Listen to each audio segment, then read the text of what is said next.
अब हम लोग यहाँ से स्क्रीन शेयर कर रहे हैं और किसी को कोई प्रॉब्लम हो तो वो आराम से बीच में हमसे पूछ सकता है। तो सभी बच्चों को स्क्रीन विजिबल होगी। अभी हम थोड़ी देर में स्क्रीन आपकी थोड़ी बड़ी भी कर देंगे। तो यहाँ पर सबसे पहले बच्चों मैंने यहाँ पर आपके सामने एक क्वेश्चन लिख रखा है पहले से ही। इस क्वेश्चन को आप सभी लोग कर रहेंगे और वेन डायग्राम काफी इजी सा काम होता है। तो पहले आप लोग सभी बच्चे हेडिंग डाल दीजिएगा अपनी कॉपी में कि आप क्या करने जा रहे हैं, वेन डायग्राम करने जा रहे हैं। वेन डायग्राम, तो सभी बच्चे अपनी कॉपी में पहले हेडिंग डाल दें कि आप लोग वेन डायग्राम करने जा रहे हैं। वेन डायग्राम का ऑलरेडी मैंने आपको काफी कुछ बता रखा है पहले से भी। तो वेन डायग्राम आप करने जा रहे हैं। देखिए बच्चों, उसको किस तरह से करते हैं ये आपको समझना पड़ेगा। सबसे पहले मैंने आपको ये बात क्लियर कर रखी है कि जैसे आप क्या करते हैं, सबसे पहले आपने एक बॉक्स बनाया। ये आपकी स्क्रीन पे अभी मैंने सिर्फ एक नॉर्मल सा बॉक्स बनाया है। इस बॉक्स में मैंने सेट ए को रिप्रेजेंट किया और सेट बी को रिप्रेजेंट किया। ये आपका सेट ए है और ये वाला आपका सेट बी है। ये मैंने सेट ए और बी को आपस में रिप्रेजेंट कर दिया। और ये सेट ए और सेट बी जिस सेट से भी मिलके बने होंगे उसको यूनिवर्सल सेट कहेंगे। यूनिवर्सल सेट कुछ नहीं होता। यूनिवर्सल सेट का मतलब ये होता है which contain all elements of A B and A intersection B also, जिसमें सारे एलिमेंट्स, उसको हम लोग यूनिवर्सल सेट कहते हैं। उसको हम लोग यू से भी रिप्रेजेंट करते हैं। तो बच्चों मैंने आपको यहाँ पे डिफरेंट तरह की कलरिंग करके ऑलरेडी बताया था कि ए माइनस बी क्या होता है। तो ए माइनस बी जो मैंने अभी आपके सामने ब्लैक कलर से रीजन को शेड किया है, उसको बच्चों हम लोग ए माइनस बी कहते हैं। ए माइनस बी का मतलब क्या होता है, डिफरेंस ऑफ सेट्स। और मैंने आपको बताया था ए माइनस बी का मतलब ये हुआ कि ए के वो एलिमेंट लिखो जो बी में ना हो, तो उसको हम लोग कहते हैं ए माइनस बी। और बच्चों ये आपके सामने एक मैंने दूसरा रीजन अभी शेड किया है, इसको क्या कहेंगे बच्चों, इसको कहते हैं बी माइनस। क्या कहते हैं, बी माइनस। तो बच्चों ये सारे पार्ट आपको पहले से भी क्लियर है। इसको हम लोग कहते हैं ए माइनस बी, इसको बच्चों हम लोग कहते हैं बी माइनस ए। और जो बीच वाला रीजन होता है जो दोनों में कॉमन होता है, उसको हम लोग कहते हैं कि वो ए और बी दोनों में कॉमन है, तो उसको हम लोग बच्चों कहते हैं ए इंटरसेक्शन बी। तो कोई भी वेन डायग्राम करने से पहले आपको ये बात क्लियर होनी चाहिए कि ए इंटरसेक्शन बी कहाँ है, ए माइनस बी कहाँ है, बी माइनस ए कहाँ है। ये बात अगर आपको क्लियर होगी तो आप बहुत आराम से वेन डायग्राम से बड़े क्वेश्चंस कर सकते हैं। और बाकी नॉर्मल क्वेश्चंस तो आप एडिशन फॉर्मूला जो मैंने आपको बताया था आप उससे कर सकते हैं। तो बच्चों मैंने आपको एडिशन फॉर्मूला क्या बताया था वो मैं आपकी स्क्रीन पे दोबारा लिख देता हूं। एडिशन फॉर्मूला बताया था मैंने, n A union B is equal to n A plus n B minus n A intersection B. ये बच्चों मैंने बताया था addition formula. A union B is equal to, इसको आप ऐसे भी कह सकते हैं cardinal number of A union B. बाहर एन लिखा रहता है तो उसका मतलब होता है कार्डिनल नंबर। तो cardinal number of A union B is equal to n A plus n B minus n A intersection B. क्या सभी बच्चों को मेरी आवाज आ रही है पूरी तरीके से? ओके, सब बच्चों को आवाज आ रही है ना? बच्चों तुम लोग को मेरी आवाज आ रही है? यस सर, आ रही है। Okay good. तो ठीक है बच्चों, हम लोग आगे कंटिन्यू करते हैं। ये एडिशन फॉर्मूला आपको क्लियर है, आप बस ये याद रखिएगा, आप भले कम पढ़िए लेकिन पढ़िएगा सही। चलिए उसके बाद बच्चों हम लोग और भी एक दो फॉर्मूले आपको लिखने का तरीका हमने बताया था कि अगर आप एन ए यूनियन बी को लिखना चाहें तो आप इस तरह से भी लिख सकते हैं, number of elements in A minus B plus number of elements in B minus A plus number of elements of A intersection B. आप बच्चों इस तरह से भी ए यूनियन बी को रिप्रेजेंट कर सकते हैं। अब बच्चों बाय द वे जो क्वेश्चन आपकी स्क्रीन पे लिखा है ये तो बहुत ही इजी क्वेश्चन है। देखो इसमें क्या लिखा है, इसमें लिखा है in a group of 800 people, in a group of 800 people 550 can speak Hindi and 450 can speak English. How many can speak both Hindi and English? तो बच्चों अब आप यहां पे क्लियर कट समझ चुके हैं कि पूरे जो लोग हैं यानी जो हिंदी बोल सकते हैं इंग्लिश भी बोल सकते हैं, हिंदी और इंग्लिश भी बोल सकते हैं। उसमें कुछ ऐसे भी होंगे जो हिंदी इंग्लिश दोनों ही बोल नहीं पा रहे होंगे, यानी उनका कॉम्प्लीमेंट होंगे सेट का। क्योंकि मैंने बताया था कि ए यूनियन बी का कॉम्प्लीमेंट क्या होता है, ए यूनियन बी का कॉम्प्लीमेंट होता है जो बाहरी वाला पार्ट होगा वो। कॉम्प्लीमेंट का मतलब मैंने बताया था कि ये होता है ए यूनियन बी का कॉम्प्लीमेंट, जो आपके सामने मैं मार्क कर रहा हूं। कॉम्प्लीमेंट का मतलब उसके एलिमेंट छोड़ करके बाकी सारे एलिमेंट्स। तो बच्चों यहाँ पर 800 लोगों में कौन कौन आ गया? अगर आप एक क्वेश्चन को क्लियर कर लेंगे तो आपको सारे क्वेश्चन क्लियर हो जाएंगे। तो बच्चों यहाँ पे 800 लोगों में कौन आ गया? सब सारी पॉसिबिलिटी आ गई, जो हिंदी बोल सकते हैं, नहीं बोल सकते, इंग्लिश बोल सकते हैं, नहीं बोल सकते हैं, हिंदी और इंग्लिश दोनों बोल सकते हैं, सारी पॉसिबिलिटी आ गई। तो बच्चों ये क्या हो गया? 800 लोग, 800 लोग हो गए यूनिवर्सल सेट। तो यानी आपके पास एनयू दिया यूनिवर्सल सेट्स कितने बच्चों को? 800। तो यहां तक मेरे ख्याल सबको बात क्लियर हो गई होगी। अगर किसी को नहीं क्लियर है तो वो हमको अभी भी बता सकता है। ओके तो बच्चों हम लोग यहाँ पर एक काम कर लेते हैं, इसको हम लोग रफ कर लेते हैं और इस क्वेश्चन को सॉल्व कर लेते हैं। तो इस क्वेश्चन में बच्चों सिर्फ क्या लगेगा? इस क्वेश्चन में सिर्फ और सिर्फ आपका ये फॉर्मूला लगेगा और कुछ लगना ही नहीं है, जो मैंने आपकी स्क्रीन पे लिखा हुआ।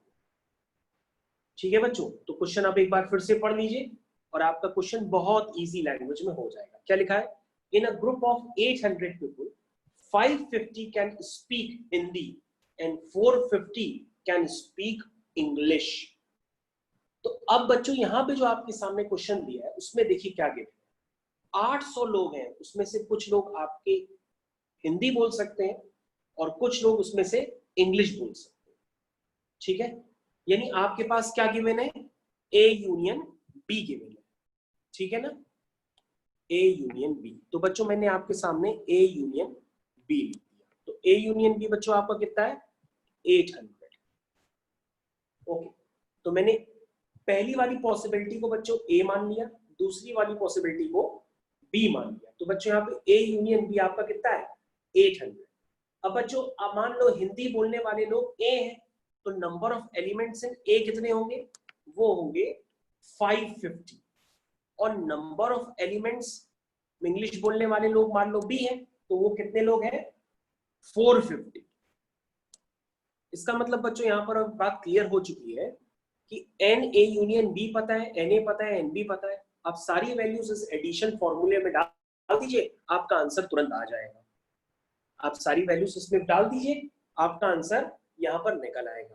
तो जब सारी वैल्यूज आप यहाँ पे डालेंगे तो ये आएगा n A union B which is equal to 800 is equal to n A plus n B minus n A intersection B. इसको सॉल्व कर लेंगे तो बच्चों वो वाले लोग आ जाएंगे जो दोनों बोल सकते हैं, हिंदी और इंग्लिश। तो यानी वो कितने होंगे? इसको सॉल्व करेंगे तो वो 200। एक क्वेश्चन काफी इजी सा था, इसमें कोई भी बड़ा काम नहीं है। तो ये तो सिंपल सा जो एडिशन फॉर्मूला है उसी पे ही बेस्ड है और कुछ भी नहीं था इसमें। ओके, अब हम लोग थोड़े वैरायटी के क्वेश्चंस करने के लिए आगे बढ़ते हैं, नेक्स्ट क्वेश्चन की तरफ चलते हैं। तो बच्चों यहाँ पे नेक्स्ट क्वेश्चन की तरफ देखिए जरा क्या लिखा हुआ है। लिखा है in a survey of 700 students in a college. कितने स्टूडेंट्स पे सर्वे किया गया है? 700 स्टूडेंट्स पे सर्वे किया गया है।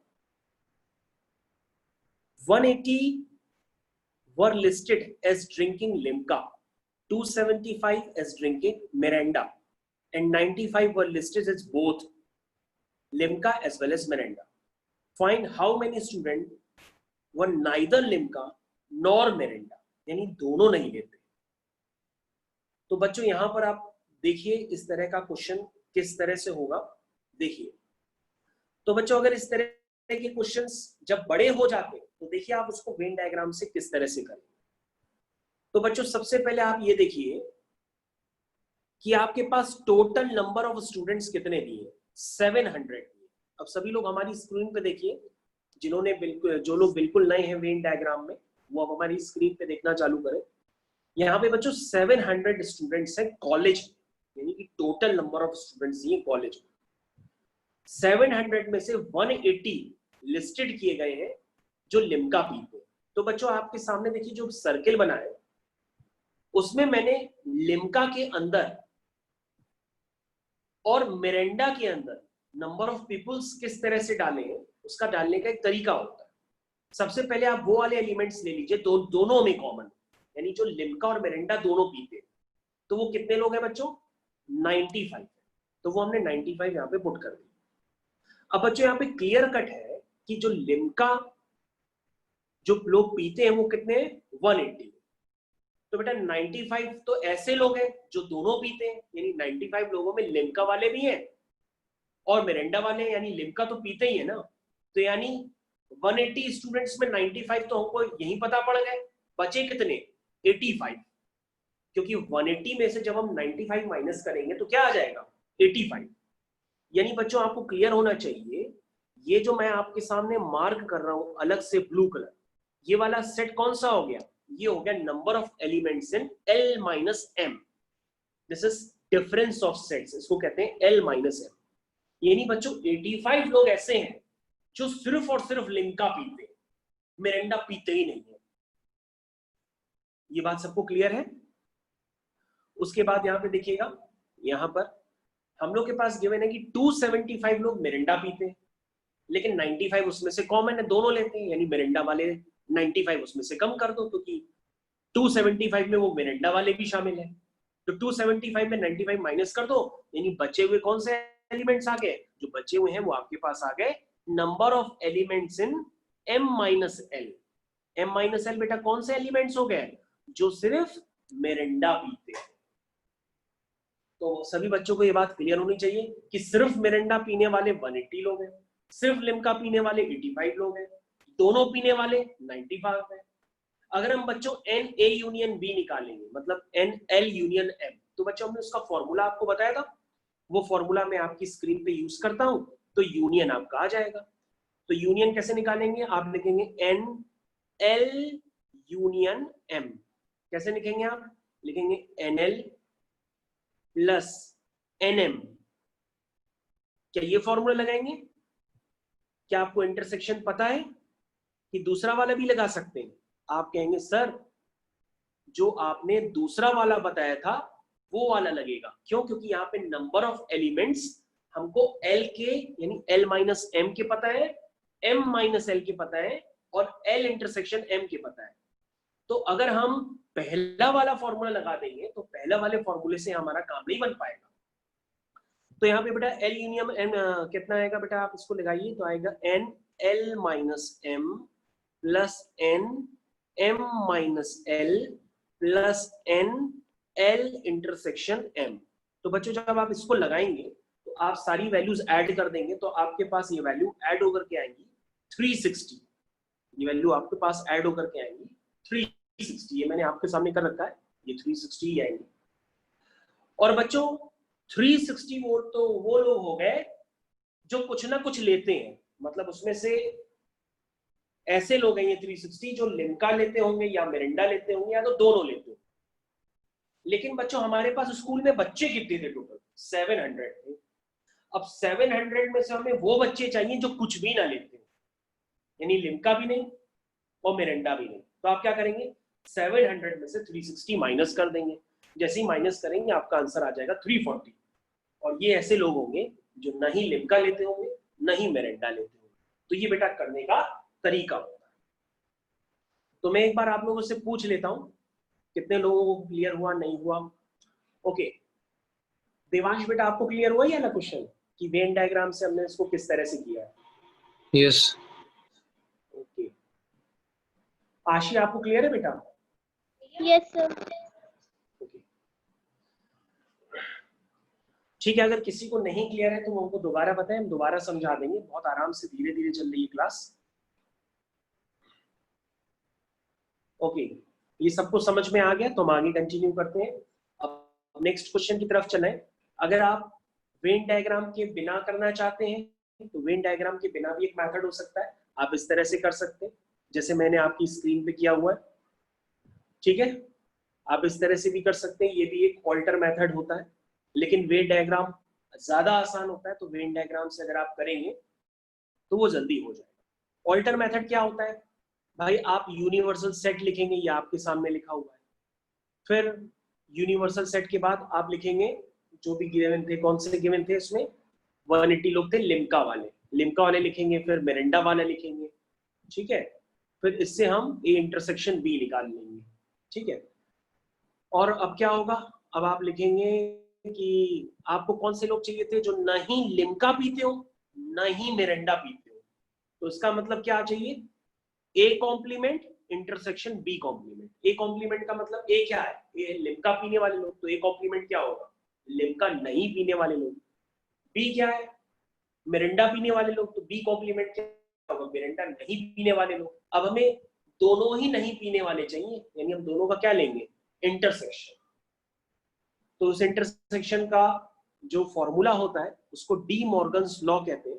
और वो डी मॉर्गन्स लॉ एक बार मैं आपको यहाँ पे हाईलाइट कर देता हूँ कि डी मॉर्गन्स लॉ क्या होता है। यहाँ पे ध्यान दीजिएगा सभी बच्चे, ये तरह से डी मॉर्गन्स लॉ होता है, ये फिजिक्स में भी आपको पढ़ाया जाता है।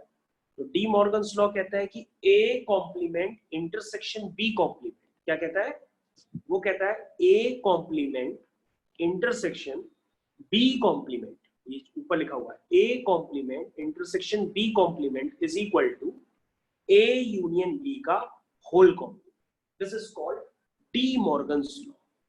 डी मॉर्गन्स कहते हैं A complement intersection B complement चाहिए तो आप ए यूनियन बी ले लीजिए और ए यूनियन बी का होल कॉम्प्लीमेंट निकाल लीजिए, आंसर आपका सेम है, ठीक है। तो इसको बच्चों हम लोग क्या कहते हैं, डी मॉर्गन्स लॉ के नाम से भी जानते हैं। तो आप इसको डायरेक्टली यहाँ पर यूज करेंगे, और जैसे ही आप ए यूनियन बी निकाल चुके हैं और ए यूनियन बी का बाकी कॉम्प्लीमेंट लेना हो तो आप क्या करेंगे, यूनिवर्सल सेट्स में से ए यूनियन बी को माइनस कर देंगे, तो आपका आंसर 340 आ जाएगा। तो ये बच्चों ये डी मॉर्गन्स लॉ है। अगर आप दूसरा मेथड यूज करेंगे तो आपको थोड़ा सा बड़ा भी लगेगा और आपको लॉस भी यूज करने पड़ेंगे, तो आपको टाइम लग जाएगा। इसलिए मैंने आपको वेन डायग्राम बताया। तो वेन डायग्राम शुरुआती एक दो क्वेश्चंस में आपको टफ लगेगा, लेकिन जैसे ही नंबर ऑफ क्वेश्चंस आप ज्यादा करना चालू करेंगे तब आपको इजी लगेगा। तो पहले एक दो क्वेश्चंस पे टफ लगता है, फिर आपको इजी लगेगा। जैसे अब मैं नेक्स्ट क्वेश्चन करने जा रहा हूं, तो देखिए नेक्स्ट क्वेश्चन आपको इजी लगेगा। देखिए ये नेक्स्ट क्वेश्चन ज्यादातर बड़े एग्जाम्स में आता है, आपको ध्यान देना होगा। ये मैंने आपकी स्क्रीन पे लगा दिया, देखिए क्या लिखा हुआ है।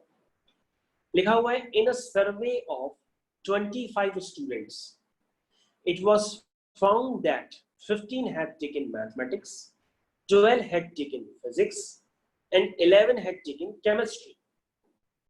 भैया 25 लोग हैं, उसमें से फिजिक्स केमिस्ट्री मैथ्स वाले लोग आपको बताए गए। फिर बताया गया कि 5 लोग ऐसे हैं जो क्या लेते हैं, मैथ्स और केमिस्ट्री।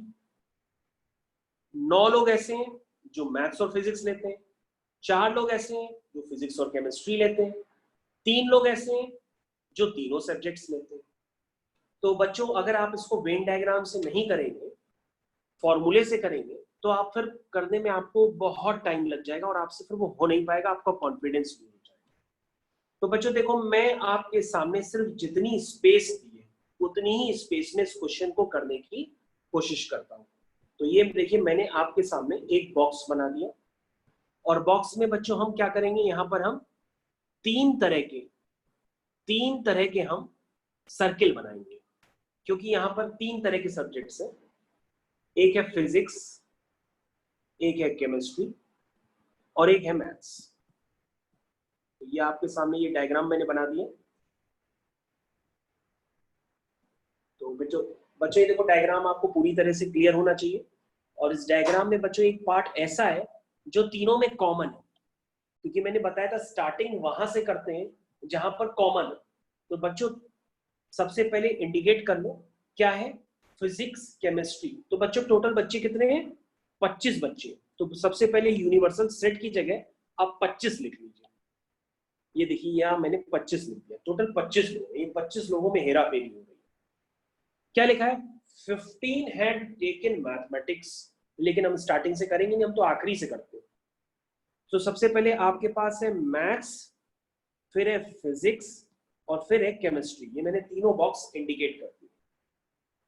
मेरी स्क्रीन पे ध्यान से देखिएगा, लिखा है बच्चों उसमें कि जो 3 है वो तीनों सब्जेक्ट लेते हैं। तो बेटा तीनों में कॉमन पार्ट कहाँ है, तुम कहोगे सर तीनों में कॉमन पार्ट ये है जहां पे आपने 3 लिखा है, ये पार्ट तीनों में कॉमन है। हमने कहा ठीक है, ये 3 हो गया। अब बच्चों नीचे से चलो, 3 वाला हो गया कॉमन। फिर क्या लिखा है बच्चों? लिखा है कि 5 had taken maths and chemistry, यानी मैथ्स और केमिस्ट्री में कितने कॉमन है? 5। बेटा 3 तो पहले ही कॉमन हो चुके हैं, तो 2 हम यहाँ पे और लिख दें। तो बच्चों देख लो, मैथ्स और केमिस्ट्री के कॉमन रीजन में, बच्चों ध्यान से देखो, मैथ्स और केमिस्ट्री के कॉमन रीजन में 5 एलिमेंट्स हैं कि नहीं है? 3 और 2 5। और अगर नहीं समझ में आ रहा तो मैं आपको मैथ्स और केमिस्ट्री का कॉमन रीजन मैंने अभी आपके सामने ब्लैक कलर से दिखाया है, इंडिकेट करिए, ध्यान दीजिए, ठीक है। उसके बाद बच्चों देखो क्या लिखा है, 9 had taken maths and physics. तो बेटा मैथ्स और फिजिक्स का जो कॉमन पार्ट है उसमें 9 लोग करो, 3 पहले से कॉमन है, यानी बचे कितने? 6। ये देखो बच्चों मैंने 6 आपके सामने लिखा। उसके बाद देखो बच्चों क्या बचा, अब बचा है फिजिक्स और केमिस्ट्री में कॉमन, वो कितने? 4 है। फिजिक्स और केमिस्ट्री में कॉमन कितने हैं? 4। 3 पहले ही कॉमन हो चुके हैं, 1 और लिख दो। ये देखो बेटा फिजिक्स और केमिस्ट्री में 4। अभी तक किसी बच्चे को न क्लियर हो तो हमसे पूछ सकता है। हाँ भाई, किसी बच्चे को न क्लियर हो तो हमसे अभी भी पूछ सकता है, ठीक है। तो बच्चों आगे देखिए, यहाँ पे लिखा है 15 हैड टेकन मैथमेटिक्स। 15 बच्चों ने मैथ्स लिए। अब बच्चों जो मैथ्स का सर्किल है उसमें देख लो पहले कितने बच्चे पहले ही आ चुके हैं जो मैथ्स ले चुके हैं। 6 3 9, 9 और 10 11, यानी 11 बच्चे ऐसे हैं जो पहले ही ले चुके हैं मैथ्स, और टोटली 15 ने, यानी बचे कितने यहाँ पर? 4। अब बेटा मैथ्स का सर्किल देख लो, उसमें टोटल 15 ही लोग हैं। 6 4 10, 3 2 5, 15, चेक कर लो। अब बेटा देख लो आगे, जो 12 लोग हैं उन्होंने फिजिक्स ली, तो फिजिक्स के सर्किल में 12 लोग होने चाहिए, 10 लोग पहले से ही, तो यानी 2 और बचे। अब फिजिक्स का सर्किल गिन लो, टोटल 12 है। फिर लिखा है 11 हैड टेकन केमिस्ट्री। अब केमिस्ट्री के सर्किल में कितने लोग हैं? 3 2 5 और 1 6, यानी 6 5 11। अब देख लो केमिस्ट्री के सर्किल में टोटल 11 लोग हैं। तो बच्चों आपने क्लियर कट निकाल दिया कि यहाँ पे सिर्फ और सिर्फ मैथ्स पढ़ने वाले लोग कितने? 4, यानी बी पार्ट का आंसर क्या हुआ आपका? 4। सिर्फ और सिर्फ मैथ्स पढ़ने वाले लोग कितने हैं? 4। सिर्फ और सिर्फ केमिस्ट्री पढ़ने वाले लोग कितने हैं? 5। क्योंकि आप सारे थोड़े ना कहोगे, वो सारे तो सिर्फ केमिस्ट्री थोड़ा ना पढ़ते, मैथ्स भी पढ़ते, केमिस्ट्री पढ़ते, तीनों भी पढ़ते हैं। सिर्फ केमिस्ट्री पढ़ने वाले 5, सिर्फ मैथ्स पढ़ने वाले 4, सिर्फ फिजिक्स पढ़ने वाले कितने? 2। अब बच्चों यहां तो देखो क्या लिखा है, फिजिक्स और केमिस्ट्री पढ़ें लेकिन मैथ्स ना पढ़ें।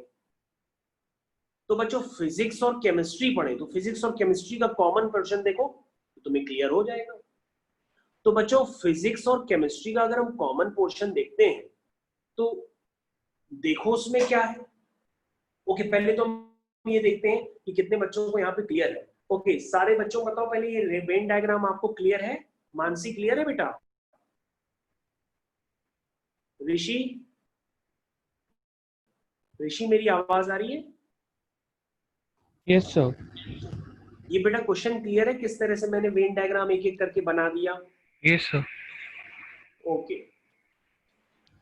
तो ये वेन डायग्राम छोटा सा मैं बड़ा कर दे रहा हूं, ये देखिए मैंने बड़ा कर दिया इसको। तो वेन डायग्राम अब यहाँ से आप क्लियर कट देख सकते हैं, आपको क्लियर हो गया। अब हर क्वेश्चन का जवाब आपके सामने है, आप हर क्वेश्चन का जवाब निकाल सकते हैं। ओके, तो हर क्वेश्चन का जवाब आप अपने हिसाब से निकालते चले जाइए। क्या पूछा गया भाई? लिखा है physics and chemistry but not maths. ये कितने लोग होंगे, कौन बताएगा? फिजिक्स और केमिस्ट्री बट नॉट मैथ्स, कितने लोग होंगे बेटा? 9 लोग होंगे। नहीं नहीं, 9 थोड़ा ना होंगे, वेन डायग्राम से देखो, लिखा है बेटा फिजिक्स एंड केमिस्ट्री। नहीं नहीं, मैं बता रहा हूँ, देखो 4 होंगे अच्छा सर। नहीं नहीं, मेरी बात सुनो बेटा, जो 4 बच्चे लोगे ना, वो 4 बच्चे जो हैं उसमें 3 बच्चे जो हैं उन्होंने मैथ्स भी ली हुई है। मेरी बात समझो, हमको चाहिए कि फिजिक्स और केमिस्ट्री में कॉमन हो लेकिन मैथ्स ना ली हो। तुम अगर 4 बच्चे बता रहे हो तो 4 में बेटा 3 बच्चे तो वो बता रहे हो जो तीनों में कॉमन है, उसने मैथ्स भी ली है। तो बच्चों अगर तुम यहाँ पे सर्किल देखो, अगर जल्दी ना मचाओ तो आपको मैं सर्किल बना करके दिखाता हूँ। ये देखिए, ये वाले सर्किल की बात है। ये वाला सर्किल फिजिक्स और केमिस्ट्री दोनों में कॉमन है, लेकिन उसमें जो 3 बच्चे हैं वो तीनों में कॉमन है। यानी अगर तुमने ये 3 बच्चे ले लिए तो ये तुमने मैथ्स के बच्चे ले लिए, तो तुम कहोगे सिर्फ एक बच्चा है, सिर्फ एक बच्चा है। इसका आंसर सिर्फ 1 है, जो फिजिक्स और केमिस्ट्री दोनों के लिए कॉमन है, जिसने मैथ्स नहीं ली है। अब बताओ किस बच्चे को क्लियर हुआ, किसको नहीं हुआ। अगला देखो, maths and physics but not chemistry. तो बेटा मैथ्स और फिजिक्स बट नॉट केमिस्ट्री, तो कितने बच्चे होंगे? 6 बच्चे होंगे। क्लियर कट नजर आ रहा है। अगर तुम 9 बच्चे ले लोगे तो उन 9 बच्चों में केमिस्ट्री भी आ जाएगी फिर ना, क्योंकि 3 बच्चे में तीनों सब्जेक्ट्स कॉमन है। बोलो क्लियर है? क्यों भाई, सभी बच्चों को क्लियर है? Yes sir. ओके, फिर लिखा है ओनली वन ऑफ सब्जेक्ट्स। सिर्फ एक सब्जेक्ट लेने वाले कितने लोग हैं? 4 मैथ्स के हैं, 2 फिजिक्स के हैं और 5 केमिस्ट्री के हैं, यानी कि 11 लोग हैं। ठीक है, फिर लिखा है at least one of the 3 subjects. At least का मतलब समझते हो? एटलीस्ट का मतलब होता है कम से कम एक या सारे। तो हम एक नहीं लेते, हम सारे ले लेते। एटलीस्ट का मतलब होता है कम से कम एक या सारे। तो तुम बेटा 3 सब्जेक्ट्स लेने वाले लोग जो भी हैं, मतलब कम से कम एक सब्जेक्ट्स लिए हो या तीनों सब्जेक्ट्स लिए हो। ठीक है ना? क्या मतलब, क्या हुआ? At least one of the 3 subjects का मतलब क्या हुआ? या तो एक लिए हो या तो सारे। सारे का मतलब क्या हुआ? 2 भी लिए हो, 3 भी लिए हो, यही तो मतलब हुआ, क्योंकि 3 से ज्यादा तो सब्जेक्ट है ही नहीं। तो at least one of the 3 subjects का मतलब एक भी लिया हो और 2 भी लिया हो, 3 भी लिया, चौथा सब्जेक्ट तो है ही नहीं। तो एटलीस्ट का मतलब एक या एक से ज्यादा। तो आप कहोगे सर ये तो आसान हो गया, क्योंकि सर आप सारे निकाल चुके हैं। तो सिर्फ ये मैथ्स वाले हो गए, सिर्फ ये फिजिक्स वाले हो गए, सिर्फ ये केमिस्ट्री वाले हो गए, और सिर्फ फिर तीनों में कॉमन 3 हो गए। मैथ्स फिजिक्स में 6 कॉमन हो गए, मैथ्स केमिस्ट्री में 2 हो गए और फिर 1 हो गए। तो सर अगर आप इसको ऐड करेंगे, तो जब ऐड करेंगे तो ये बेटा आंसर देखो 23 आता है। ऐड करिए, सबको ऐड कर दीजिए जितने आपको नंबर नजर आ रहे हैं। 6 4 10, 11 12, 12 और 3 15, 15 16 17 18, 18 5 23। और नन ऑफ द सब्जेक्ट्स, तो बेटा ये 23 बच्चे तो ऐसे हैं जिन्होंने एक या उससे ज्यादा सब्जेक्ट्स ले रखे हैं। कोई भी ना लिया हो तो तुम कहोगे सर टोटल 25 बच्चे थे, 23 बच्चे तो ऐसे जिनमें एक या एक से ज्यादा लिए हैं।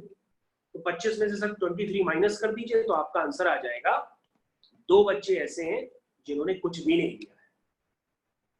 ठीक है, ओके भाई। तो मैंने ये वेन डायग्राम आपको काफी देर तक समझाया है। अगर आपको न समझ में आया हो तो आप दोबारा पूछ सकते हो। ओके, आकर्षण बेटा तुमको क्लियर है? Yes sir. ओके,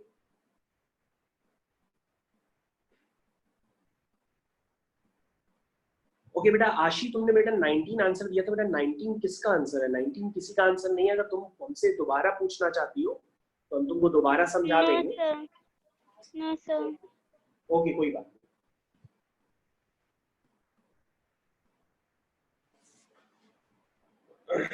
तो अगर आप क्वेश्चंस बहुत आराम से धीरे धीरे करिए तो आपके सारे आंसर निकलेंगे। अगर आप बहुत जल्दी करेंगे तो आपसे फिर होगा नहीं।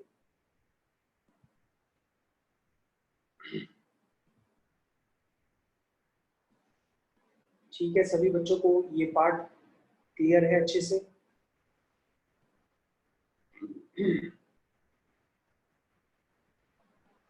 तो सभी बच्चों को ये पार्ट क्लियर होना चाहिए। नहीं क्लियर है तो हमसे अभी फिर से पूछ लें, हम दोबारा फिर से बता देंगे।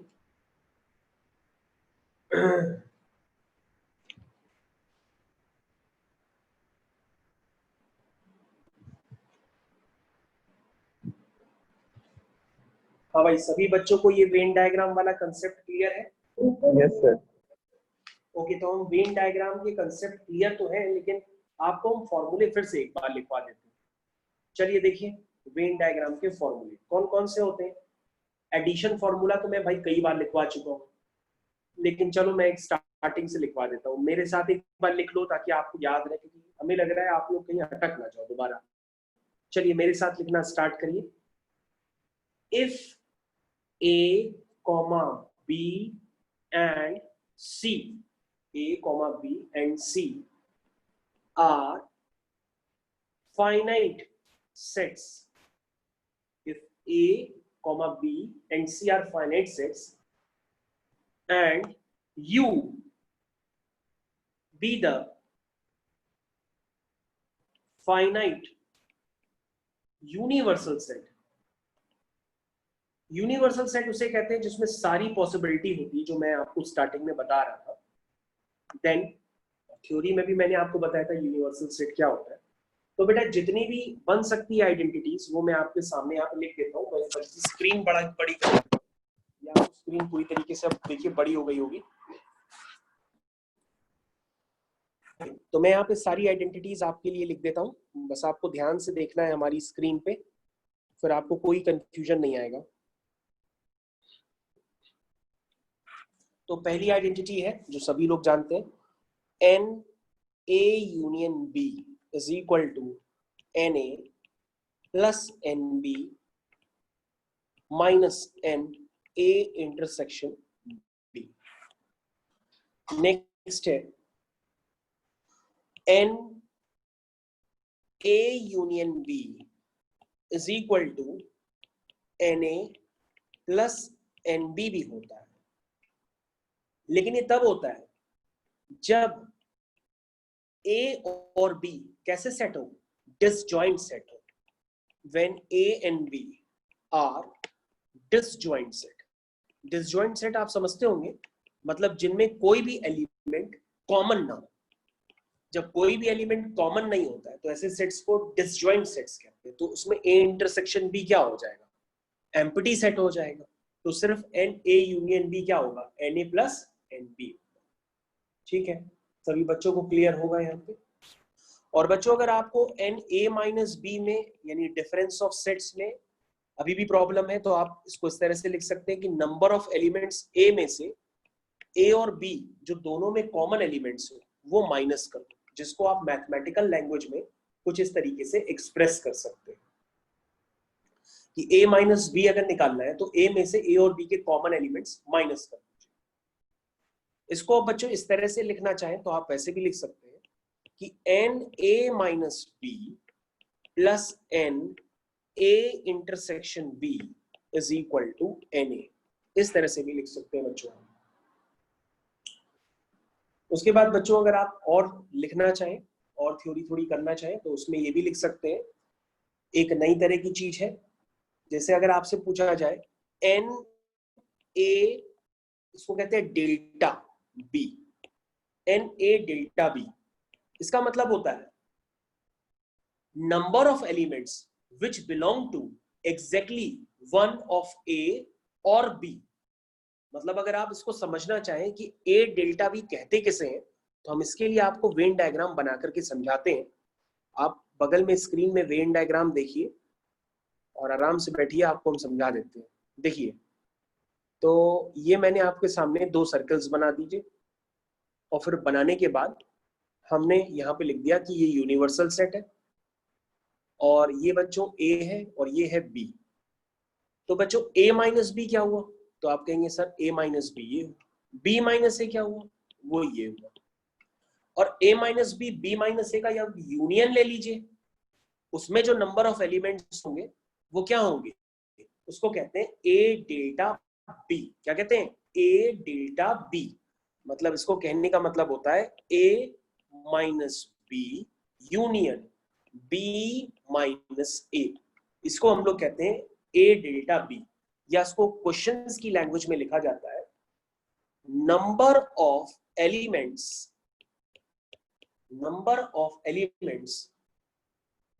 which belong to belong to exactly one of A और B। ये बेटा इसको कहने का मतलब होता है। ठीक है बच्चों, सबको ये बात क्लियर हो गया होगा।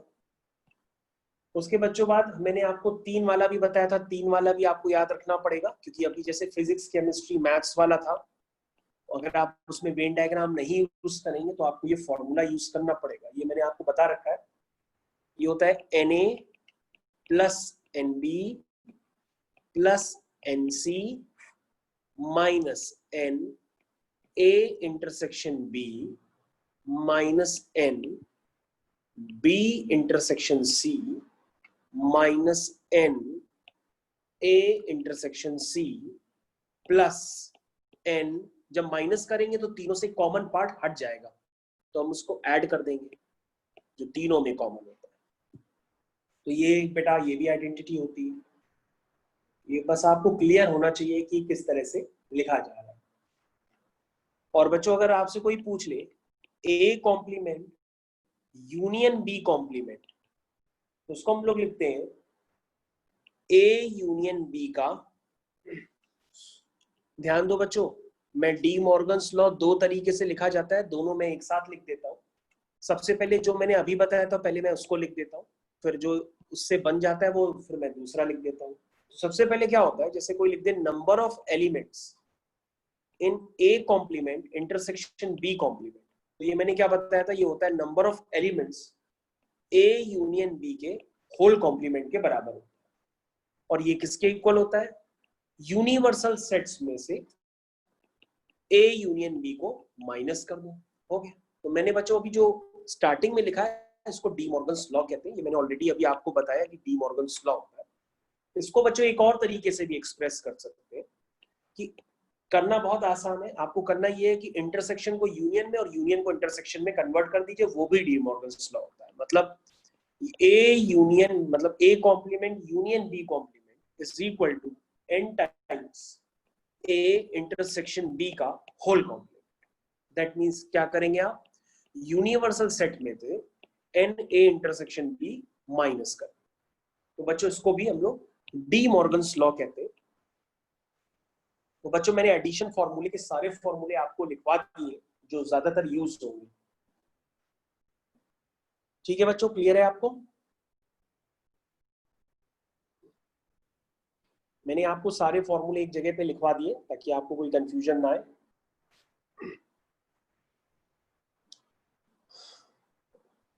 ओके बेटा, श्लोक आपको मेरी आवाज आ रही, समझ में आ रहा है? Yes sir. ओके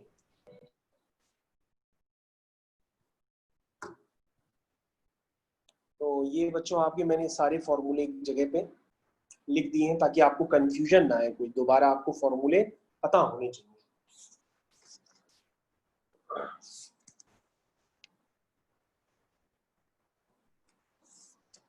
ठीक है बच्चों,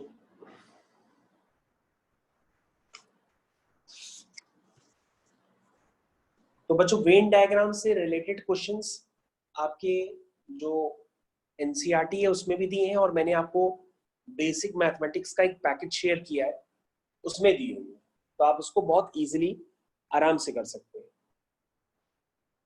तो मेरे ख्याल से आप सबको क्लियर है। तो अब मैं क्या करता हूँ, जो देवांश का डाउट है उसको मैं क्लियर कर देता हूँ। तो देवांश बेटा तुमने एक क्वेश्चन भेजा था, मैं उसको क्लियर कर दे रहा हूँ, आपको ध्यान देना होगा। आप क्लास में है बेटा? Yes sir.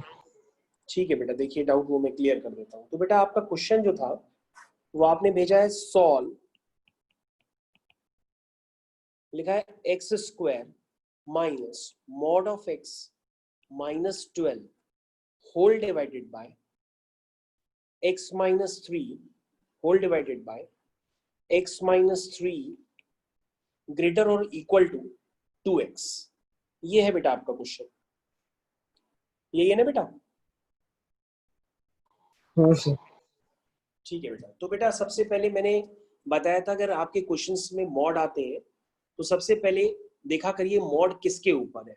तो आप कहेंगे कि मॉड के अंदर जो है वो x है, तो हमने कहा मॉड की अंदर वाला नंबर एक बार पॉजिटिव मान लेते हैं और मॉड के नंबर वाला अंदर वाला नंबर एक बार नेगेटिव मान लेते हैं। दो केसेस बनाते हैं, ठीक है ना, और फिर हम इसको सॉल्व करेंगे। और यहाँ पे अगर दो से ज्यादा नंबर्स पे मॉड होता है तो फिर बेटा हम अलग अलग नंबर लाइन बनाते हैं, उसमें 3 रीजन बन जाते हैं। यहाँ पे तो बेटा एक ही मॉड है, तो मॉड के नंबर अंदर नंबर कौन सा है भाई? मॉड की ओपनिंग जब मैंने आपको थ्योरी सिखाई थी बिगिनिंग में, तो मैंने बताया था कि भाई मॉड एक्स, ये तो मॉड एक्स ही है। अगर मॉड के अंदर का नंबर पॉजिटिव हो तो मॉड पॉजिटिव साइन से ओपन होगा, मॉड के अंदर का नंबर अगर नेगेटिव हो तो मॉड नेगेटिव साइन से ओपन होगा। तो बेटा इसको दो केसेस में कर लो। तो सबसे पहले एक केस मान लो, केस ए। क्या मानेंगे? कि मॉड के अंदर का नंबर पॉजिटिव है, और मैंने बताया था 0 को हम पॉजिटिव मानते हैं, इसलिए हम ग्रेटर और इक्वल टू 0 लिखते हैं। तो बच्चों जब ये हम इसको ओपन करेंगे तो ये मॉड पॉजिटिव साइन से ओपन होगा, तो ये हो जाएगा -x - 12 whole divided by x - 3 greater और इक्वल टू 2x। ये लिख दिया। अब बेटा इनइक्वालिटीज में दूसरा रूल मैंने आपको बताया था कि क्रॉस मल्टीप्लाई नहीं करते हैं, तो क्रॉस मल्टीप्लाई आप ना करिए। अगर करना हो तो आपको ये श्योर करना पड़ेगा जिसको आप करने जा रहे हैं वो 100% पॉजिटिव। ये तो x - 3 है, ये तो हमको थोड़ी ना पता कि पॉजिटिव है कि नेगेटिव है, तो हम सबसे पहले इसको क्रॉस मल्टीप्लाई नहीं करेंगे। हम नेक्स्ट स्टेप क्या लिखेंगे? 2x को उधर ले आएंगे और लिख देंगे -2x ग्रेटर और इक्वल टू 0। ये बेटा हमने लिख दिया। अब बेटा धीरे धीरे हम इसको सिंप्लीफाई करेंगे। -2x × x हो जाएगा -2x² और माइनस माइनस बेटा हो जाएगा +6x whole divided by x - 3 greater और इक्वल टू 0। ठीक है बेटा। अब बेटा आगे देख लीजिए क्या दिया है, x² - 2x², तो ये बेटा हो गया -x², 6x - x, तो ये बेटा हो गया +5x, और क्या बचा? -12 whole divided by x - 3 greater और इक्वल टू 0। बेटा यहाँ पे x² का कोफिशिएंट नेगेटिव है, तो आप एक काम कर लीजिए, इसको फैक्टराइजेशन करने के लिए पहले माइनस का मल्टीप्लाई करिए। माइनस जब मल्टीप्लाई करेंगे तो मैंने आपको रूल सिखाया था कि माइनस मल्टीप्लाई करने पर इन इक्वेशन का साइन रिवर्स हो जाता है, तो बेटा अब ये रिवर्स हो जाएगा। आप अपना केस याद रखिएगा, जो केस आपने लेट किया, ऐसा ना वो केस आपको याद ना रहे। ये है आपका केस, आप जो आंसर निकालेंगे वो 0 या 0 से बड़ा होना चाहिए, क्योंकि आपने ये लेट किया है कि आपका x क्या है? पॉजिटिव। ओके बेटा, तो बेटा अब हम इसके फैक्टर करेंगे। 12 कैसे फैक्टर करो कि 5 आ जाए? तो बता सकते हैं 12 के ऐसे फैक्टर हम कैसे करें कि 5 आ जाए? तो आप कहेंगे नहीं सर, इसके फैक्टर नहीं हो सकते। आपने सर एक कंसेप्ट बताया था कि ax² + bx + c ये ऑलवेज पॉजिटिव होता है for every x belong to real number. लेकिन कब होता है? जब a भी पॉजिटिव हो और d भी नेगेटिव हो। जब ये दोनों चीज एक साथ होल्ड करें तो इसका मतलब ये ऑलवेज पॉजिटिव होता है। तो चेक कर लो बेटा, जो आपके पास एक्सप्रेशन है x² - 5x x² - 5x + 12, तो बेटा चेक करो उसका a क्या है? 1। d निकालिए इसका, d क्या होता है? b² - 4ac। तो बेटा चेक करिए d आपका 25 - 48, यानी ये लेस देन 0 आ रहा है। तो आप कहोगे ए पॉजिटिव है डी नेगेटिव है, इसका मतलब ये हर पॉजिटिव, ये ऑलवेज पॉजिटिव होंगे। और बच्चों मैंने आपको बताया था अगर कोई नंबर ऑलवेज पॉजिटिव होता है तो उसको इनइक्वालिटी से क्या कर देते हैं? डिस्कार्ड कर देते हैं। तो मैंने इसको डिस्कार्ड कर दिया, तो आपकी इनइक्वालिटी सिर्फ इतनी बची। अब बेटा इसको सॉल्व करना है। इसको सॉल्व कैसे करेंगे? नंबर लाइन बनाएंगे। नंबर लाइन पे क्या लिखेंगे? हम लिखेंगे 3, क्योंकि मैंने बताया था वेवीज कर्व मेथड, जो भी फैक्टर्स दिखते हैं उसको 0 कर देंगे। जैसे x - 3 को 0 करेंगे तो x की वैल्यू 3 आएगी। तो यहाँ पे बेटा क्या बताया था? पॉजिटिव होगा, और यहाँ पर क्या होगा? नेगेटिव। आपको कौन सा रीजन चाहिए? नेगेटिव रीजन चाहिए, तो आपका आंसर क्या होगा? -∞ से 3। और आप 0 ले नहीं सकते क्योंकि डिनोमिनेटर कभी 0 हो नहीं सकता, इसलिए हम x को 3 के बराबर नहीं लेंगे, क्योंकि डिनोमिनेटर 0 होने से वो अनडिफाइंड हो जाता है। अब बेटा आपके पास देखिए यहाँ पर जो x निकला है वो -∞ से 3 है। अब आपको बेटा क्या करना पड़ेगा? अपने आंसर का कॉमन एक्स निकालना पड़ेगा, क्योंकि आपको वही एक्स लेना है जो 0 से बड़ा हो। तो अब आप ये देख करके बता सकते हैं कि आपको 0 से बड़ा लेना है और -∞ से 3 के बीच में भी लेना है। तो उसमें कॉमन रीजन क्या हुआ? तो आप कहोगे सर कॉमन रीजन हुआ 0 से 3, ठीक है ना, क्योंकि आप अपने सॉल्यूशन को उतने रीजन में लेंगे जितने रीजन में आपने उसको लेट किया था एक्स को। किस रीजन में लेट किया था? जब एक्स पॉजिटिव हो। तो -∞ से 3 के बीच में एक्स कब पॉजिटिव होगा? 0 से 3 के बीच में। और अगर आपको समझ में नहीं आता हो तो मैं आपको समझाता हूं। ये देखिए, मैं आपके लिए नंबर लाइन बना लेता हूं, 2 नंबर लाइन, फिर आपको यहाँ पे क्लियर कट यहाँ पे समझ में आएगा। देखिए, एक नंबर लाइन है ऊपर के लिए और एक नंबर लाइन है नीचे के लिए। ऊपर वाली नंबर लाइन कहती है कि x जो है वो 0 से बड़ा है, तो देखो मैंने 0 से बड़ा लिया x, ठीक है। और नीचे वाली नंबर लाइन कहती है जो x है वो -∞ से 3 है। तो बेटा कॉमन रीजन क्या हुआ? कॉमन रीजन हुआ 0 से 3। कॉमन रीजन क्या हुआ? 0 से 3। तो बेटा फाइनल क्या आंसर आया? x बिलोंग टू 0 से 3। 0 पे क्लोज ब्रैकेट है क्योंकि ऊपर इक्वल टू 0 है, तो बेटा हमने इसको 0 से 3 लिख दिया। तो देवांश देखो बेटा, अब तक क्या नहीं समझ में आया आपका? हमने केस ए सॉल्व कर दिया, अब हम केस बी सॉल्व करेंगे, यानी हम x को लेस देन 0 मानेंगे। देखो बेटा देवांश, क्या नहीं आया तो हम दोबारा बताएं। आ गया सर ये वाला।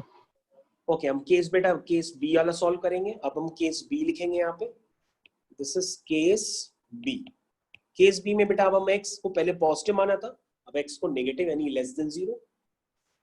अब बेटा उसका मॉड नेगेटिव साइन से खुलेगा। आपका क्वेश्चन क्या है उसको देख लो। क्वेश्चन है आपका एक्स स्क्वायर, मॉड बेटा नेगेटिव साइन से खुलेगा तो बाहर भी नेगेटिव है तो माइनस माइनस प्लस हो जाएगा, -12 whole divide by x - 3 greater और इक्वल टू 2x।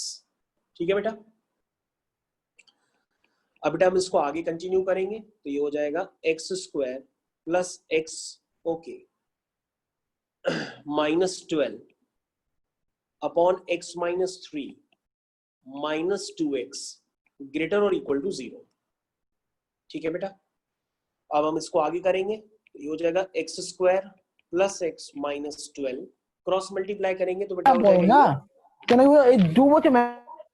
ये हो जाएगा बेटा माइनस का 2x स्क्वायर। কে বললো এটা? তোর এটা বড় না পড়াশোনা করতে নেই? তুই বলো কি 2 বছর করে বলতে লাইফ এ তো শেষ। হ্যাঁ, এই 2 বছর কে বললো স্যার 2 বছর লাইফ সেট? ओके भाई, ठीक है, कोई बात नहीं, किसी के यहाँ से कुछ हो रहा था।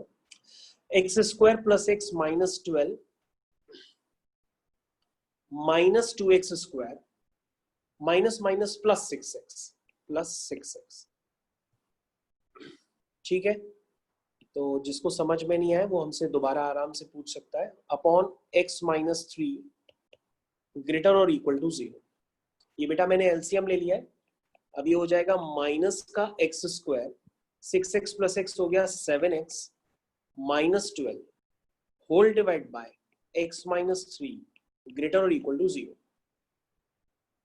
तो ये हो जाएगा बेटा एक्स स्क्वायर का कोफिशिएंट नेगेटिव है, माइनस मल्टीप्लाई कर लो ताकि हम उसके फैक्टर कर पाए।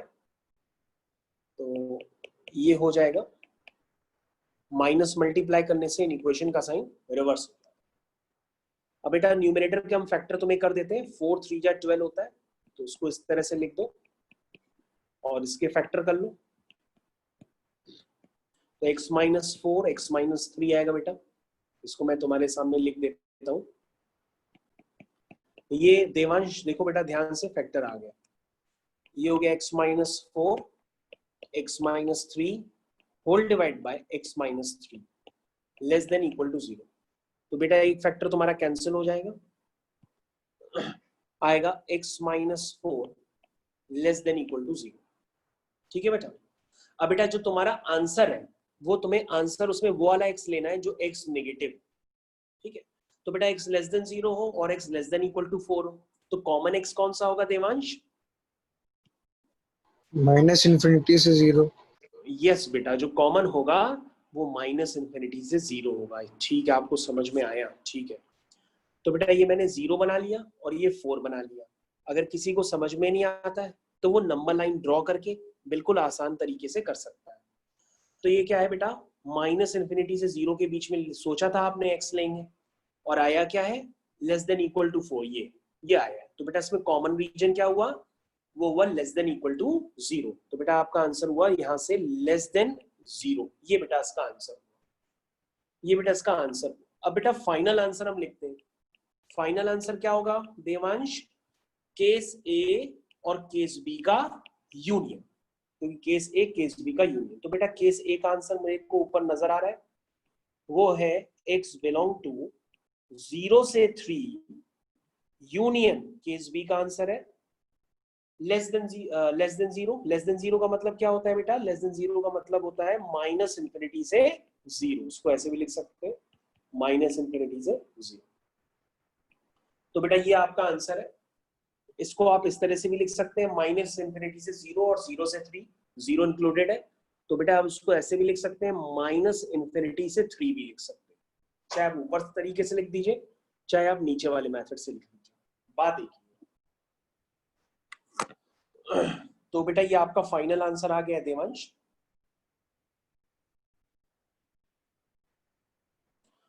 ओके आकर्षण दास, आपको बेटा समझ में आ रहा है आकर्षण?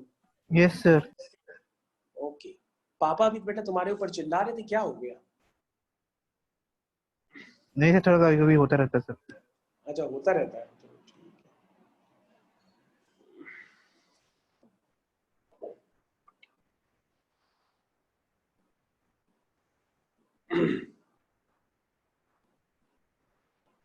ओके बेटा मानसी आपको क्लियर है बेटा?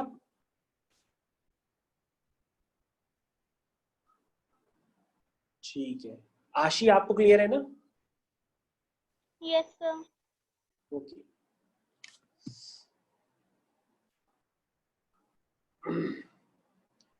ठीक है बच्चों, मैं अब देख लेता हूं। तो बेटा इसी तरीके से करते हैं ये मॉड वाले क्वेश्चन। तो बच्चों आपको घर पे करना क्या होगा, जो मैंने आपको इनइक्वालिटीज की, देखिए सबसे पहले एक बात क्लियर कर लीजिए, खूब सारा पढ़ने से फायदा नहीं होता है। आप जितने क्वेश्चन क्लासरूम में करें पहले वो तो आपको अच्छे से आते होने चाहिए, वो नहीं आते हैं और आप अलग से क्वेश्चंस कर रहे हैं तो फिर आपसे नहीं हो पाएंगे। और जितने क्वेश्चंस हम दें करने के लिए सिर्फ उतने ही करने होते हैं। आप असाइनमेंट को या बेसिक मैथमेटिक्स के पैकेज को पूरा ना पढ़ना चालू कर दिया करिए, क्योंकि सारे क्वेश्चन अभी आपसे नहीं हो सकते। जितने हम आपको बता रहे हैं उतने ही हो सकते हैं, क्योंकि जब हम लोग बेटा फंक्शंस के चैप्टर पे पूरी तरीके से पहुंच जाएंगे ना, तब आपको सारे क्वेश्चन में बेसिक मैथमेटिक्स असाइनमेंट के सारे करा दूंगा। अभी हम लोग का सेट थ्योरी और इनइक्वालिटीज ये चल रहा है। तो सेट थ्योरी की तो मैंने एनसीईआरटी के ज्यादातर क्वेश्चंस आपको करा दिए हैं और आपको बेसिक मैथमेटिक्स का पैकेज भी दे दिया है, तो आप उसकी एक्सरसाइजेस आराम से लगा सकते हैं, धीरे धीरे आंसर्स भी दिए हैं, सब कुछ दिया है, सब कर सकते हैं आप धीरे धीरे। और इनइक्वालिटीज का भी मैंने आपको आइडिया दे दिया है। अब तो आप मॉड भी जानते हैं, इवन आपने हमसे ग्रेटेस्ट इंटीजर फंक्शन भी पढ़ा हुआ है, ठीक है ना, कि ग्रेटेस्ट इंटीजर फंक्शन क्या होता है। सिर्फ आपने जाना है ग्रेटेस्ट इंटीजर फंक्शन क्या होता है, न्यूमेरिकल्स थोड़े ना किए। न्यूमेरिकल्स हम लोगों को करने हैं, वो हम लोग असाइनमेंट में करेंगे, जब हम लोग फंक्शंस तक पहुंचेंगे तब करेंगे। अभी फंक्शंस तक पहुंचे ही नहीं है, अभी हम लोग सेट्स और इनइक्वालिटीज में ही घूम रहे हैं।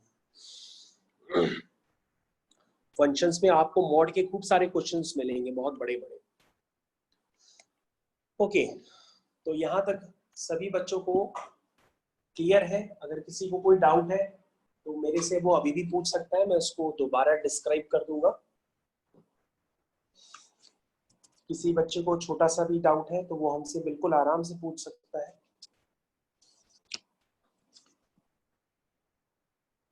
किसी बच्चे को एक छोटा सा भी डाउट हो तो वो मेरे से पूछे, मैं डिस्क्राइब कर दूंगा।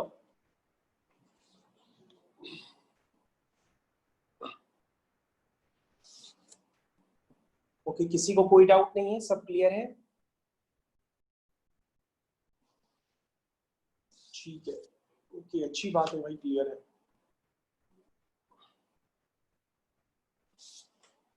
अच्छी बात है, आप लोग को सारे क्वेश्चंस क्लियर हैं।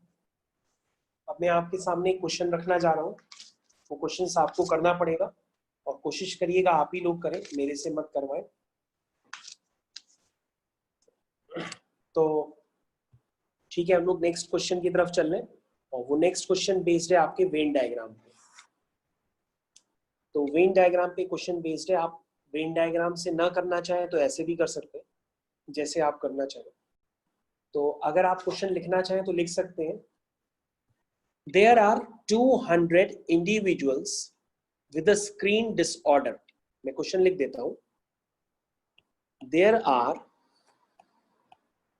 200 individuals with a skin disorder। मतलब स्किन की बीमारी है, टोटल 200 लोग हैं। यानी आप समझ गए होंगे कि शायद आपको ये यूनिवर्सल सेट गिवन है। ठीक है, तो आप एक एक स्टेटमेंट से समझते चले जाइए। ये यूनिवर्सल सेट है जिसमें 200 लोग हैं और उनको स्किन डिसऑर्डर, यानी number of elements in you वो कितने हैं? वो है बेटा आपके ओके वेट करो ठीक है, तो आगे हम लिखते हैं 120 has been exposed 120 has been exposed to chemical C1, 50 to chemical C2 and 30 to both chemicals C1 and C2। C1 and C2। देखिए मैंने क्वेश्चन को बहुत धीरे धीरे लिखा है और हर टर्म आप समझ गए होंगे कि NC1 कितना है, 120 है, NC2 कितना है, 50 है, और NC1 इंटरसेक्शन C2 कितना है, 30 है। तो आप कहेंगे सर आपने तो सारा डाटा दे दिया, यूनिवर्सल सेट भी दे दिया, इंटरसेक्शन भी दे दिया और इंडिविजुअल्स Na और Nb सब, मतलब NC1 NC2 सब तो दे दिया आपने। अब पूछना क्या चाहते हैं, अब समझो। Find the number of individuals exposed to first part chemical C1 और chemical C2। फर्स्ट पार्ट है chemical C1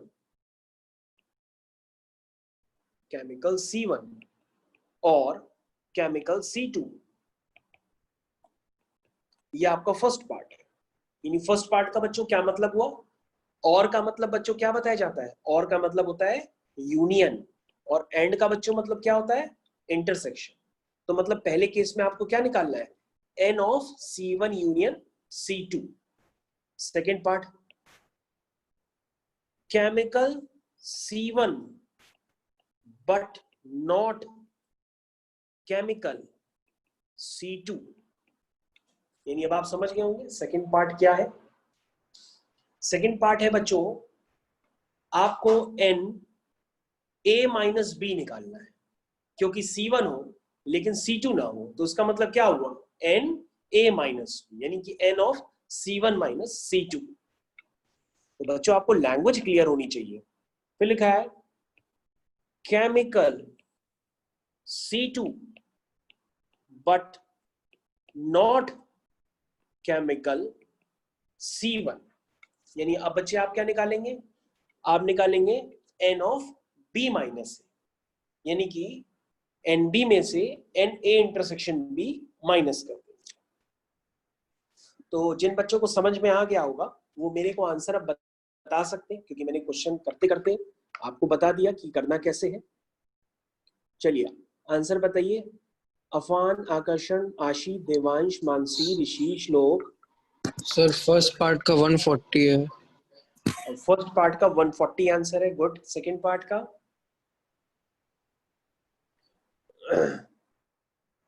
90, गुड बेटा 90 है। थर्ड पार्ट का 20, थर्ड पार्ट का 20, गुड। तो सारे आंसर सही निकाले। तो बिल्कुल सही बात।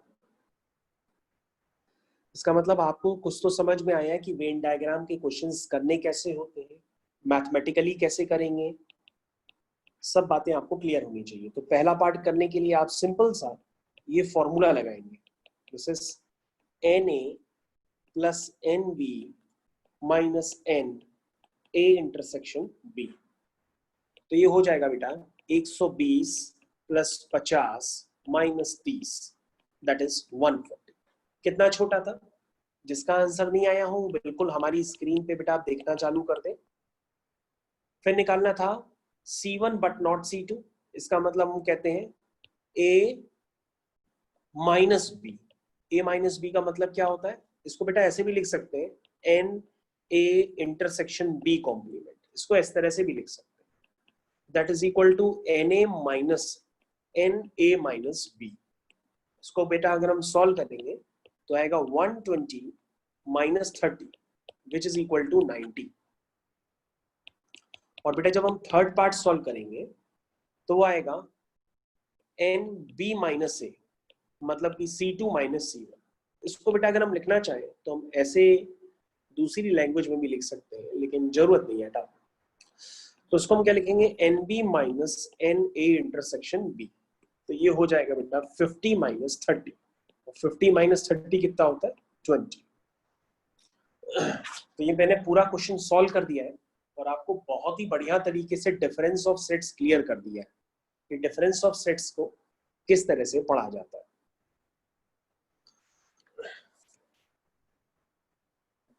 ठीक है, हर बच्चे को क्लियर होगा यहाँ पे सॉल्यूशन।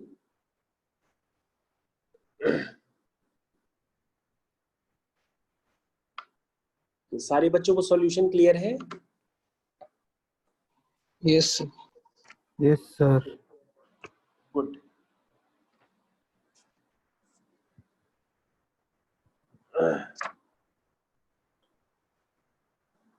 ठीक है बेटा, अब आप लोगों को करना ये होगा कि जो इसके क्वेश्चंस वगैरह होंगे वो लोग आप घर पे अटेम्प्ट करेंगे, मतलब बेसिक मैथमेटिक्स के पैकेज में जो है वो क्वेश्चंस या जो भी क्वेश्चंस आपको एनसीईआरटी में मिले, मतलब आपको सेट थ्योरी पूरी तरीके से खत्म करनी होगी। और उसमें भी अगर कोई क्वेश्चन आपका ना निकले तो आप हमको इन्फॉर्म करेंगे, हम उसका पूरा सोल्यूशन आपको करके दिखाएंगे एक एक क्वेश्चन का। तो मेरे ख्याल से सबको अब यहाँ पर क्लियर हो चुका होगा कि क्वेश्चंस करने का क्या मेथड है। ओके बच्चों, अब मैं आपसे ये जानना चाहता हूँ बच्चों कि आप लोग के स्कूल में जो कोई भी टॉपिक्स वगैरह जो चल रहे हैं, आपको अपने स्कूल के हिसाब से कोई किसी सब टॉपिक में प्रॉब्लम तो नहीं आ रही है अभी, किसी क्वेश्चन वगैरह में या किसी टॉपिक में जो आपको पढ़ाया जा रहा हो? तो वो मेरे से शेयर कर लेना, वो भी मैं आपको डिस्कस करके बता दूंगा। अगर स्कूल में ऐसा कोई टॉपिक चल रहा हो जो आपको कम समझ में आ रहा हो या आपसे हो नहीं पा रहा हो तो मेरे को बता सकते हो आप लोग, तो वो हम लोग उस सीक्वेंस में फिर चलने लगेंगे, क्योंकि पहली प्रायोरिटी आपकी है। वरना हमारा सीक्वेंस यही रहेगा कि हम लोग सेट्स करेंगे, इनइक्वालिटीज को करेंगे खत्म, और उसके बाद जो है हम लोग रिलेशन करेंगे और फंक्शंस करेंगे। ये हम लोग का ऑर्डर रहेगा और इसको पूरी तरीके से हम लोग कवर करेंगे। तो ये हम लोग का ऑर्डर रहेगा, इस तरह से हम लोग करेंगे। अगले टर्न जो होगा, अगले टर्न पे हम लोग ग्राफिकल रिप्रेजेंटेशन देखेंगे इनइक्वालिटीज का, क्योंकि इनइक्वालिटीज को सॉल्व कैसे किया जाता है ये मैंने आपको बहुत अच्छे से समझा दिया, लेकिन इनइक्वालिटीज का ग्राफिकल रिप्रेजेंटेशन किस तरह से किया जाता है ये मैंने अभी आपको नहीं बताया। और ग्राफिकल रिप्रेजेंटेशन बहुत ही खास होता है, इसलिए अगले टर्न की क्लास मिस मत करिएगा, क्योंकि अगर आप उसकी वीडियो रिकॉर्डिंग देखेंगे तो आपको बहुत ही कम समझ में आएगी, इसलिए आपको वो क्लास अटेंड करनी पड़ेगी। ठीक है, ओके। तो नेक्स्ट क्वेश्चन मैं आपकी स्क्रीन पे दे रहा हूँ। सेट थ्योरी के वेन डायग्राम्स के क्वेश्चन हो चुके हैं, तो नेक्स्ट क्वेश्चन जो है वो आपको मैं इनइक्वालिटीज से दे रहा हूँ, क्योंकि टाइम हो चुका है। तो हम लोग अब क्वेश्चंस आपको हम देते हैं, आप आंसर्स बताएंगे। तो क्वेश्चन है solve x minus 1 upon x plus 3 greater than 1 minus x. इस क्वेश्चन का सॉल्यूशन सबसे पहले हम जानना चाहते हैं कौन सा बच्चा करके दे पाएगा।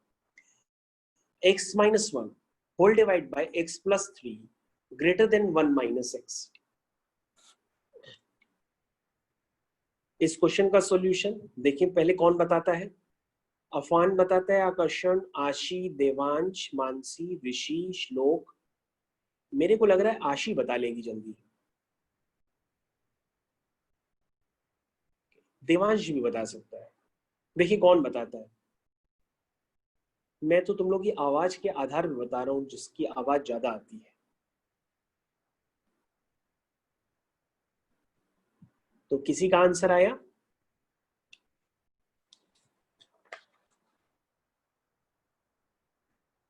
मैं इसका आंसर लिख देता हूं, शायद मेरे पास इसका आंसर है। इसका आंसर है बच्चों, मैं आपकी स्क्रीन पे लिख रहा हूं, x बिलोंग टू -4 से -3 यूनियन 1 से इंफिनिटी। अब आप चेक करिए मेरे को इसको करने की जरूरत है कि नहीं है।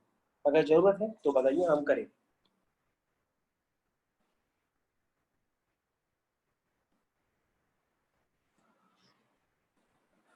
ओके, किसी बच्चे का कोई रिस्पॉन्स नहीं आ रहा है।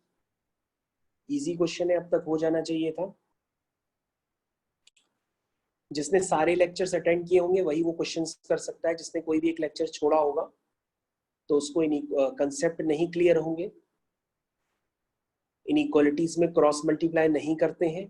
क्रॉस मल्टीप्लाई करने के लिए आपको चेक करना पड़ता है कि डिनोमिनेटर 100% पॉजिटिव हो।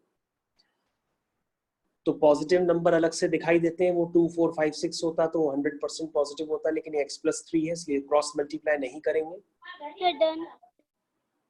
आंसर आ गया बेटा आपका? Yes, sir. मैच कर रहा है आपका? Yes, sir. Good good. तो बेटा आपका मेरा नाम भी हो आशी- गया। हो गया। क्या नाम है बेटा आपका? देवांश। ओके, तो देवांश देखो तुमने ऐसे किया है, ये ग्रेटर वाला चीज को उधर ले आओ तो तुम्हें ग्रेटर वाली चीज इधर लाए हाँ सर। होगे, तो माइनस का x इधर आके प्लस का x हो गया, तो प्लस का x -1 हो गया होगा, ग्रेटर देन 0। तो इस तरह से आप लोग ने करने की कोशिश की होगी। देखो यही स्टेप लिखा है,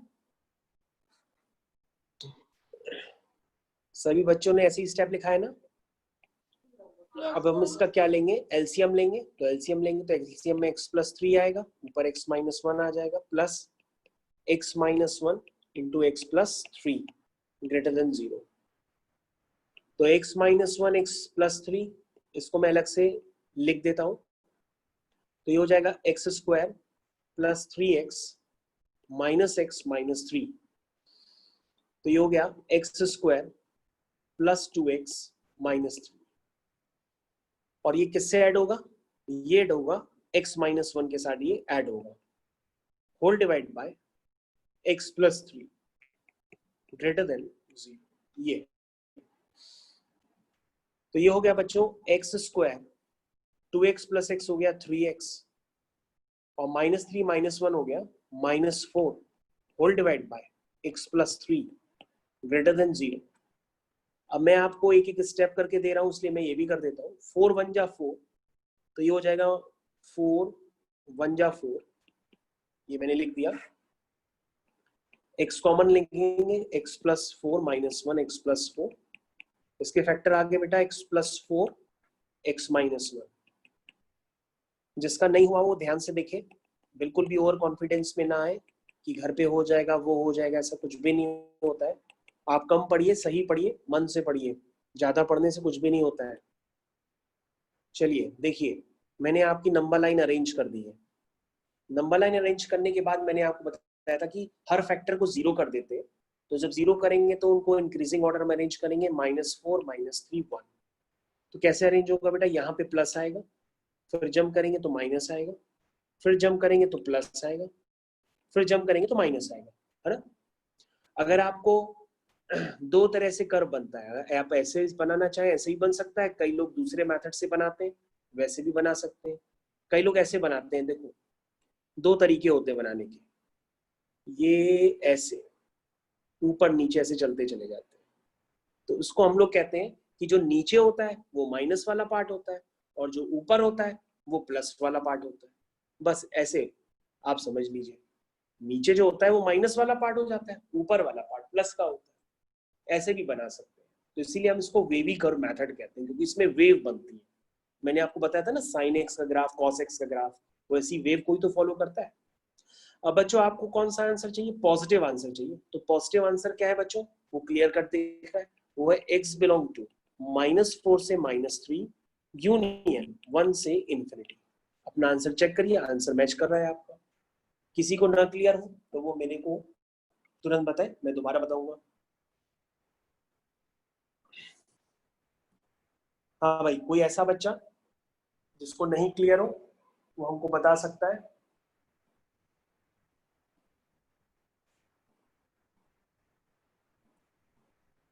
कोई भी ऐसा बच्चा जिसको अभी तक क्लियर ना हुआ हो?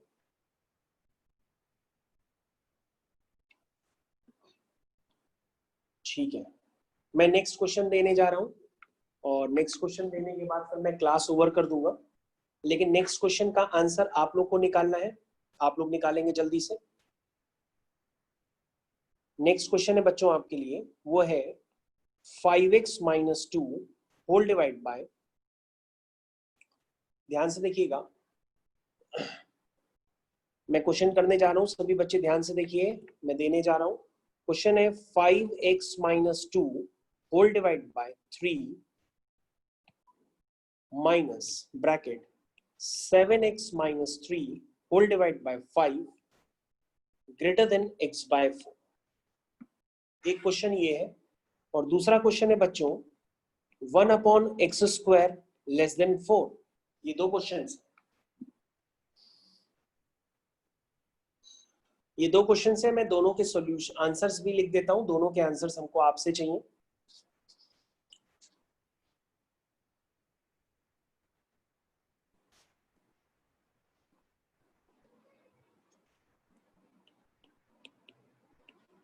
ये बेटा इसका आंसर मैंने लिख दिया 4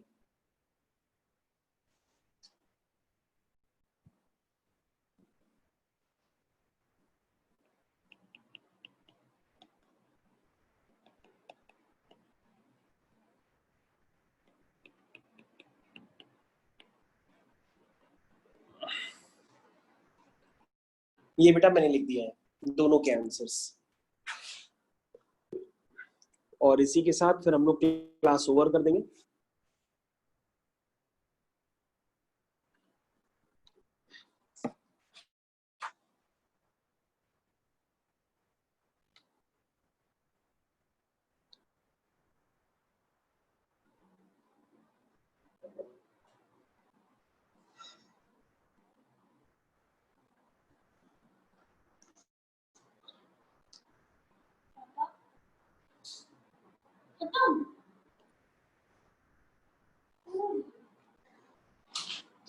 ठीक है बच्चों, फर्स्ट क्वेश्चन तो आप सबसे हो जाएगा, मैं सेकंड वाला कर देता हूँ। सेकंड वाला किसी बच्चे का डाउट भी था, मेरे को भेजा था उसमें।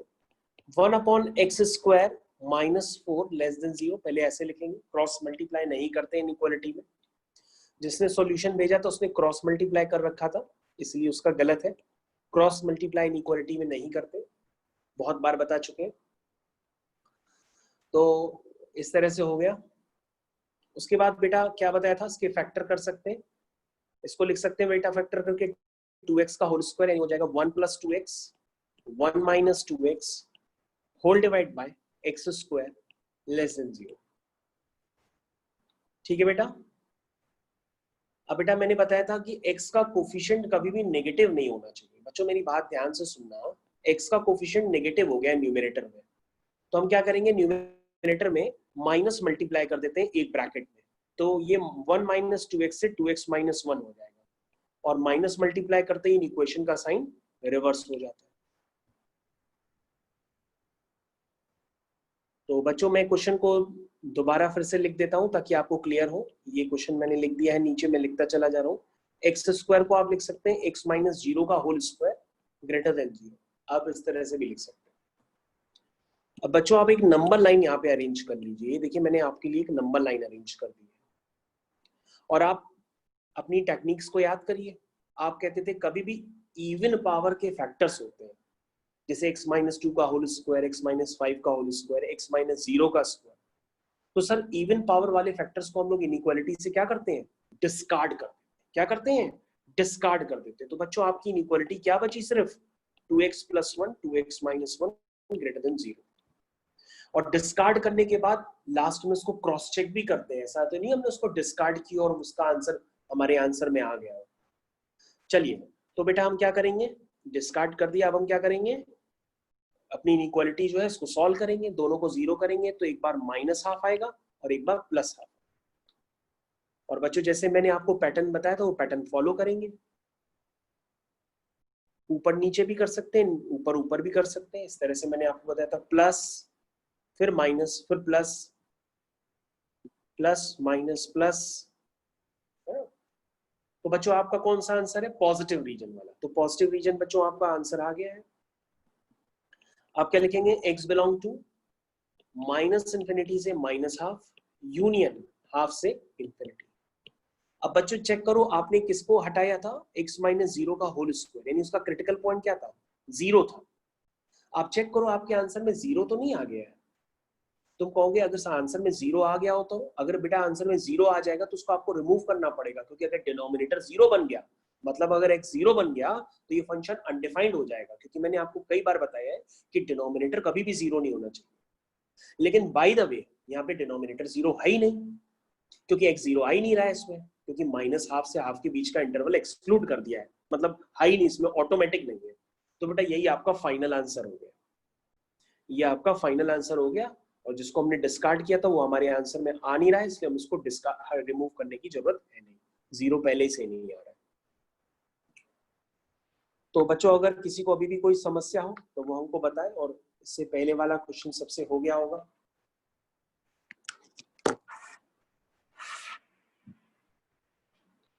और अगर किसी के बीच में क्लासेस छूटी हैं या किसी ने पहले मन से नहीं पढ़ा है तो हम एक चीज को 4 बार बताते हैं, कई तरह के क्वेश्चंस एक ही पैटर्न के बार बार कराते हैं, तो आप अपने मन से निकाल दिया करिए कि आपको याद नहीं आ रहा है, आप भूल गए हैं, तो मैं आपको पढ़ाते समय हर एक चीज बार बार रिपीट करता हूँ, उसी चीज को मैं दोबारा बता देता हूँ, तो आप हमारी बात को ध्यान से सुनेंगे तो आपको जरूर समझ में आएगा।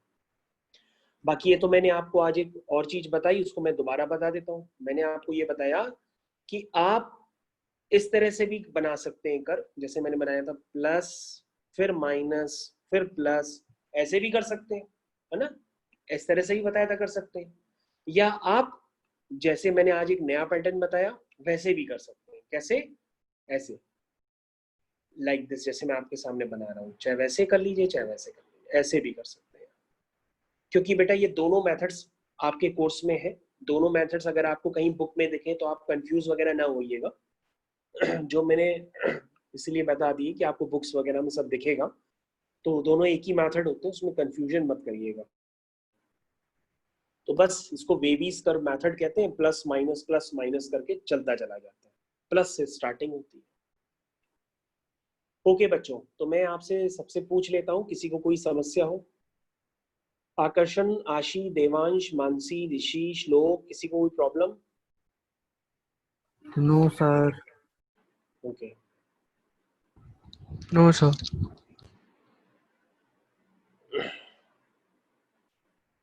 ठीक है बच्चों, तो हम लोग आज की क्लास ओवर करते हैं, टाइम हो गया है, क्लास हम लोग ओवर कर देते हैं।